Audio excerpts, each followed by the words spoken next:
அனைவருக்கும் வணக்கம்.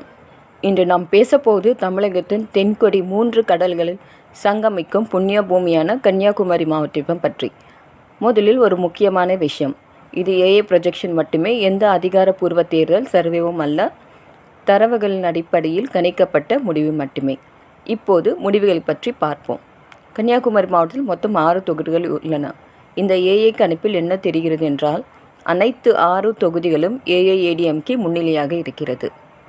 கன்னியாகுமரி, நாகர்கோவில், குளிச்சல், பத்மநாபபுரம், விளவன்கோடு, கிள்ளியூர் மொத்தம் 6 தொகுதிகள் ஏஐடிஎம்கே முன்னிலையாக இருக்கிறது. கன்னியாகுமரி மாவட்டம் என்பது மிகவும் தனித்துவமான மாவட்டம். இங்கு இந்து, கிறிஸ்துவ, முஸ்லிம் மக்கள் அனைவரும் இணைந்து வாழ்கிறார்கள். மீனவர்கள், விவசாயிகள், தொழிலாளர்கள், அனைத்து தரப்பு மக்களும் இந்த மண்ணில் வாழ்கிறார்கள்.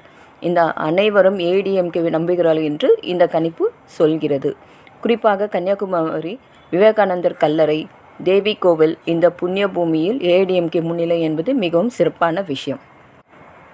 நாகர்கோவிலும் ஏடிஎம்கே முன்னிலை என்பது நகர்ப்புற படித்த மக்களும் மாற்றம் விரும்புகிறார்கள் என்பதன் அடையாளம். குளிச்சல், இது கேரள எல்லையை ஒட்டிய தொகுதி. எல்லைப்புற மக்களும் மீனவர்களும் நிறைந்த இந்த தொகுதியிலும் ஏடிஎம்கே முன்னிலை மிகவும் முக்கியம். பத்மநாபபுரத்தில் வரலாற்று சிறப்புமிக்க இந்த தொகுதியில் பழமையான கலாச்சாரம் மற்றும் கோவில்கள் நிறைந்திருக்கின்றன. இங்கும் ஏடிஎம்கே முன்னிலை என்பது மக்களின் நம்பிக்கையின் அடையாளம். விளவன்கோடு மற்றும் சில்லியூர், இந்த கிராமப்புற தொகுதியில் ஏடிஎம்கே முன்னிலை என்பது தென்கோடி மக்கள் முழுவதும் ஏடிஎம்கேவை ஆதரிக்கிறார்கள் என்பதனை தெளிவாக தெரிகிறது. டிஎம்கே ஆட்சியில் இருந்தாலும் கன்னியாகுமரி மாவட்டத்தில் ஒரு தொகுதி கூட இல்லை. தென்கோடி மக்கள் தற்போதைய ஆட்சி நிராகரிக்கிறது என்பதை தெளிவாகிறது. நண்பர்களே, மீண்டும் சொல்கிறேன், இது ஏஐ கணிப்பு மட்டுமே. உண்மையான தீர்ப்பை கன்னியாகுமரி மாவட்ட மக்கள் வாக்குச்சாவடியில் தீர்மானிப்பார்கள்.